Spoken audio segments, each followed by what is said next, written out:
Assalamualaikum warahmatullahi wabarakatuh. Pada minggu kedua ini, di mata kuliah pengantar teknologi informasi dan komunikasi, kita akan membahas tentang konsep dasar komunikasi dan teknologi komunikasi. Pembahasan di pertemuan kedua ini adalah kita akan bahas tentang pengertian komunikasi, pengertian teknologi komunikasi, unsur-unsur teknologi komunikasi, penerapan teknologi komunikasi, dan nanti di akhir kita akan membahas mengenai pengertian dari informasi. Pengertian komunikasi. Komunikasi atau teori komunikasi telah menunjukkan bagaimana menyampaikan isyarat pembawa informasi dari satu tempat ke tempat lain dengan aman. Dalam komunikasi yang melibatkan dua orang, komunikasi berlangsung apabila adanya kesamaan makna atau nyambung gitu ya. Jadi kalau misalnya berkomunikasi biasanya melibatkan minimal dua orang. Kalau hanya sendiri dia nggak komunikasi namanya. Dan yang dibahas adalah yang memiliki kesamaan makna atau yang ingin, kalau berbeda yang ingin dibahas tidak masuk ke dalam konteks komunikasi. Pada dasarnya, seseorang melakukan komunikasi adalah untuk mencapai kesamaan makna antara manusia yang terlibat dalam komunikasi yang terjadi, di mana kesepahaman yang ada dalam benak komunikator. Komunikator ini adalah penyampai pesan dengan komunikan atau penerima pesan mengenai pesan yang disampaikan haruslah sama, agar apa yang komunikator maksud juga dapat dipahami dengan baik oleh komunikan, sehingga komunikasi berjalan dengan baik dan efektif. Ini menurut Effendi ya, bahwa di dalam komunikasi ini ada yang namanya komunikator dan komunikan. Komunikator ini adalah penyampai pesan, komunikan ini adalah penerima pesan. Jadi yang menyampaikan pesan tersebut sampai kepada si penerima pesan, sehingga nanti si penerimanya bisa paham dengan baik apa sih informasi yang akan diberikan kepadanya. Itu yang dikatakan melakukan komunikasi.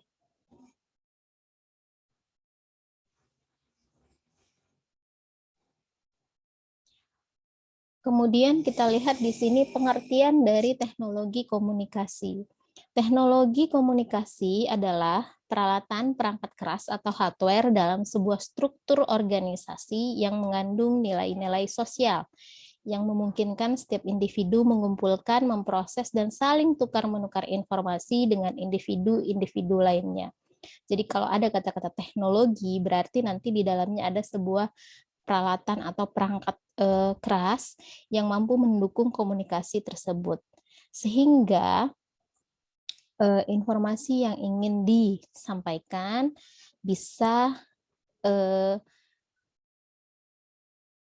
tersampaikan gitu ya.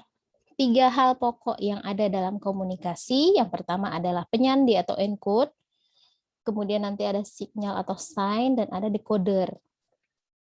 Encode ini adalah komunikator mempunyai informasi atau pesan yang disajikan dalam bentuk kode atau sandi. Misalnya bisa dalam bentuk tulisan, bahasa lisan, verbal, simbol, dan visual simbol. Itu encode. Jadi pesannya itu bisa disajikan dalam bentuk kode atau sandi. Kemudian ada signal, berupa pesan, berita, atau pernyataan tertentu yang ditujukan dan diterima seseorang. Pesan ini dapat dilukiskan dalam bentuk gerak tangan, mimik wajah, kata-kata lisan, tulisan, gambar, foto, diagram tabel, dan lain sebagainya. Itu sinyal. Jadi pesannya bisa dalam bentuk seperti gerakan tangan atau wajah gitu ya, atau dalam bentuk gambar. Itu adalah sinyal yang tetap ingin memberikan pesan atau berita yang akan ditujukan kepada si penerima. Kemudian decoder ini adalah komunikan atau yang menerima pesan, menerima sandi atau pesan tersebut atau lambang yang harus dipahami dan dimengerti makna dari pesan yang disampaikan. Jadi ada encode, ada signal, dan ada decoder. Jadi pesannya dikirim, kemudian proses pengirimannya apakah dalam bentuk sinyal tadi, kemudian si komunikan atau yang menerima pesan akan menerima pesan tersebut dan harus paham dan mengerti makna dari pesan yang akan disampaikan. Dua macam proses komunikasi. Ada yang namanya proses primer dan ada yang namanya proses sekunder. Proses primer ini adalah proses komunikasi langsung tanpa adanya media yang dapat memanipulasi dan melipat gandakan jumlah penerima. Artinya dia langsung, tanpa adanya melibatkan media yang lain. Biasanya dalam proses komunikasi ini dalam bentuk bahasa, gerakan, atau makna khusus atau aba-aba, jadi langsung. Tidak ada media penghubung. Yang kedua adalah proses sekunder. Proses sekunder ini berlangsung dengan bantuan mekanisme yang dapat melipat gandakan jumlah penerima pesan atau ditujukan untuk mengatasi berbagai macam hambatan fisik atau kebendaan yang akan menghalangi proses komunikasi primer.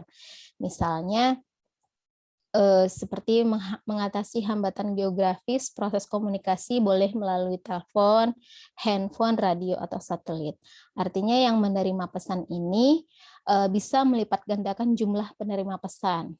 Tapi kalau proses primer ini tidak tanpa melipat gandakan jumlah penerima pesan, ya langsung aja diterima oleh si komunikan. Tetapi kalau di proses sekunder, pesan tersebut bisa digandakan gitu. Misalnya kita memberikan pesan melalui telepon atau misalnya melalui radio gitu kan. Jadi yang menerima itu bisa lebih dari satu atau banyak. Bisa dilipat gandakan jumlah penerima pesannya. Unsur-unsur dari teknologi komunikasi. Apa aja yang masuk ke dalam unsur-unsur teknologi komunikasi? Yang pertama adalah informasi. Ini sudah jelas informasi apa yang akan disampaikan. Informasi ini bisa berupa tulisan, suara, musik, gambar, data yang memiliki spektrum frekuensi dan bentuk-bentuk yang berbeda. Jadi informasinya nggak hanya sekedar data, suara bisa, gambar bisa, itu adalah informasi. Unsur teknologi komunikasi yang kedua ini adalah alat yang dipergunakan untuk meneruskan informasi dengan media transmisi dan sistem modulasi. Biasanya ada medianya, alatnya misalnya pakai kabel atau misalnya pakai media-media yang lain untuk meneruskan informasi. Yang ketiga adalah dengan cara yang sesuai bentuk akhir atau informasi yang diterima harus seserupa mungkin dengan bentuk awal. Artinya tidak ada perubahan bentuk mulai dari informasi yang ingin disampaikan sampai dengan informasi yang akan diterima. Yang keempat adalah dalam jumlah maupun kecepatan yang semakin meningkat melalui jarak yang semakin jauh dengan biaya yang seekonomis mungkin. Kalau sekarang orang berkomunikasi itu sudah lebih mudah daripada sebelumnya. Artinya teknologi komunikasi sekarang udah lebih canggih daripada teknologi komunikasi sebelumnya. Kalau sekarang kita gampang berkomunikasi dengan pihak luar dengan lebih cepat, kemudian dengan biaya yang lebih ekonomis dibanding dengan sebelumnya. Sebelumnya belum ada telepon, belum ada handphone, komunikasi hanya misalnya melalui surat atau misalnya komunikasi melalui telepon ya, belum handphone dengan biaya yang masih tinggi, yang masih pakai roaming. Itu berbeda dengan yang sekarang teknologi komunikasi yang sekarang yang sudah lebih ekonomis dari sisi biaya dan juga dari sisi kecepatan semakin meningkat melalui jarak jauh ya. Kita bisa berkomunikasi dengan teman kita yang jauh, misalnya dari teman kita yang di luar negeri atau teman kita yang di daerah, itu lebih mudah ya. Penerapan teknologi komunikasi. Ada 2 tahapan dalam proses penerapan teknologi komunikasi. Yang pertama adalah tahapan inisiasi dan yang kedua adalah implementasi. Kalau inisiasi artinya ini kan masih perencanaan ya atau merencanakan ya. Tapi kalau udah tahapan implementasi ini adalah sudah diimplementasikan, artinya sudah dijalankan. Nah, kita lihat tahapan inisiasi ini apa sih? Ini adalah usaha untuk mengumpulkan informasi tentang teknologi komunikasi, memahami dengan seksama, dan merencanakannya untuk mengadopsinya. Artinya, di tahap inisiasi ini kita kumpulkan semua informasi-informasi yang akan kita buat atau kita planning. Itu di tahap inisiasi. Kemudian, yang kedua adalah tahapan implementasi. Ini adalah seluruh kegiatan yang dilakukan untuk menggunakan teknologi komunikasi yang diinginkan. Di tahap inisiasi kita lakukan perencanaan, kita kumpulkan informasi, nanti di tahap implementasi kita gunakan teknologi komunikasi tersebut. Itu adalah penerapan teknologi komunikasi. Kemudian perspektif tentang penerapan teknologi komunikasi ini ada 4. Yang pertama ada yang namanya teknosentrik. Ini adalah terciptanya suatu perubahan dan dianggap sebagai faktor yang dominan, fokus terhadap kapasitas dan tersedianya teknologi.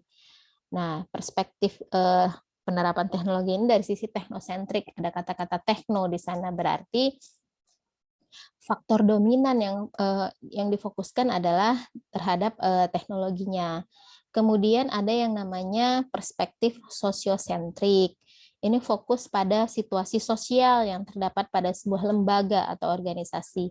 Misalnya perspektif ini adalah masalah isu-isu sosial dan perubahan sosial. Itu disebut sebagai sosiosentrik. Perspektif yang ketiga ini adalah konflik. Konflik ini biasanya adalah proses pengambilan keputusan, misalnya untuk menyelesaikan suatu konflik dibutuhkan penyelesaian dengan cara politik. Jadi perspektif penerapan teknologi komunikasi yang bagian konflik ini adalah bagaimana sebuah permasalahan tadi bisa diselesaikan menggunakan penerapan teknologi komunikasi. Yang keempat adalah desain sistem, tertuju mulai dari teknologi, sosial, budaya, dan politik yang dikenal dengan siklus kehidupan daripada sistem. Nah, ini adalah 4 perspektif tentang penerapan teknologi komunikasi. Semuanya tergantung dari kebutuhan daripada teknologi komunikasi tersebut ya. Nah, kemudian kita lihat di sini ada yang namanya pengertian dari informasi. Nah, informasi ini adalah sebenarnya hasil proses pengolahan dari data, menghasilkan sebuah informasi. Kalau kita lihat di sini, informasi penjelasannya adalah informasi ini adalah sejumlah data yang telah diolah melalui pengolahan data dalam rangka menguji tingkat kebenarannya dan tercapainya sesuai dengan kebutuhan. Artinya, di informasi ini ada proses pengolahan data. Bahan-bahan untuk sebuah informasi ini adalah data. Datanya tadi kita bisa lihat apakah datanya dalam bentuk data, bisa dalam bentuk gambar, bisa dalam bentuk suara-suara, kemudian data tersebut diolah. Nanti tujuannya adalah untuk menguji kebenaran dan tercapainya sesuai dengan kebutuhan daripada informasi yang ingin dicapai tersebut. Itu adalah informasi. Contohnya misalnya informasi perkiraan cuaca. Nah, artinya informasi perkiraan cuaca itu muncul adalah ketika terjadinya proses pengolahan data di sana sehingga bisa memberikan sebuah informasi, misalnya cuaca esok hari adalah hujan. Nah, itu sebenarnya adalah hasil dari pengolahan data. Tujuannya adalah ingin memberikan tujuannya adalah ketika data tadi diolah untuk bisa menghasilkan tingkat informasi kebenaran dari informasi tersebut, sehingga ketika informasi ini ingin diberikan atau di-share kepada pihak tertentu, dia lebih akurat atau dia lebih benar dan bermanfaat. Ada 3 hal penting yang harus diperhatikan dari informasi. Yang pertama adalah informasi ini merupakan hasil dari pengolahan data. Nah, ini tadi kita sudah jelaskan. Yang kedua, bahwa informasi ini haruslah memberikan makna. Harus memberikan makna. Jika informasi yang tidak bermakna itu tidak ada sesuatu hal yang penting jika ingin memberikan informasi. Itu makanya kita jangan memberikan sebuah informasi-informasi yang tidak benar atau yang hoax. Itu yang kedua. Yang ketiga adalah bahwa informasi itu harus berguna atau bermanfaat. Ya, ini penting. Kalau mau memberikan informasi, berikanlah sebuah informasi di mana nanti ketika kita sudah menyampaikan informasi itu, ternyata informasi itu berguna dan bermanfaat. Misalnya, kita ingin memberikan informasi tadi ya, perkiraan cuaca gitu kan. Itu jika diberikan kepada pengendara motor, pengendara mobil, makna informasi tersebut harus berguna dan bermanfaat. Ya, sangat bermanfaat. Jadi dari sana kita akan bisa mengatasi atau bisa mempersiapkan, oh ya, kalau besok hujan, maka saya harus bawa payung karena saya mau keluar rumah. Misalnya seperti itu. Maka informasi yang diberikan tersebut adalah berguna dan bermanfaat. Ciri-ciri informasi yang berkualitas menurut McLeod ya, ada 4. Yang pertama adalah akurat. Informasinya mencerminkan keadaan yang sebenarnya, jadi nggak dibuat-buat atau nggak benar gitu, atau informasinya bukan yang hoax. Informasinya harus yang akurat. Jadi kalau misalnya ingin memberikan sebuah informasi atau ingin share informasi, dicek terlebih dahulu benar nggak ini informasinya, sudah sebuah informasi yang benar nggak, bukan yang informasi yang bohong gitu. Yang kedua adalah ciri-ciri informasi yang berkualitas, ini adalah tepat waktu. Artinya informasi harus tersedia atau ada saat diperlukan. Contoh yang tepat waktu ini adalah informasi jalanan macet. Misalnya kita buka GPS, kita ingin pulang dari kampus, mau pulang, kemudian kita cek di GPS. Nah, biasanya cek GPS itu kan dia real time, tepat waktu, pada saat itu juga gitu kan. Oh ternyata jalanannya macet, berarti kondisi yang sebenarnya adalah ketika kita berada di posisi sana, di posisi jalanan macet itu ya adalah benar-benar macet sesuai dengan informasi yang ada di GPS tersebut. Itu yang dikatakan sebagai informasinya tepat waktu.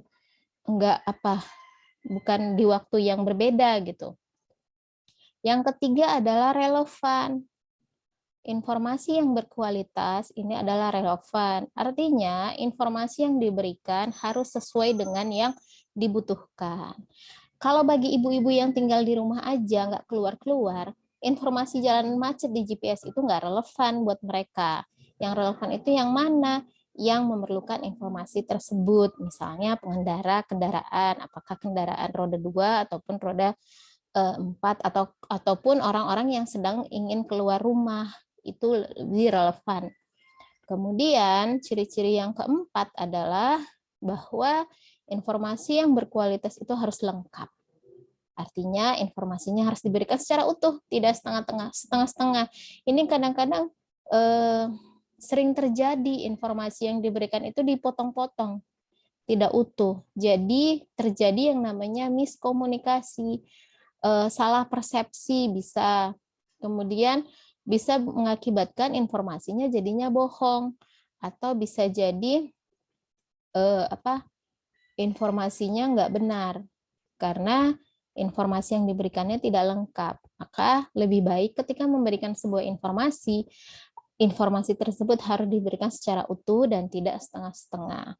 Sekarang kalau di sosial media biasanya orang lebih sering kita lihat orang-orang memberikan informasi itu setengah-setengah, dipotong-potong aja, dia nggak melihat secara utuh informasi tersebut. Kemudian orang yang menerima informasi itu percaya informasi tersebut, di-share lah lagi ke pihak yang lain. Jadi ya akhirnya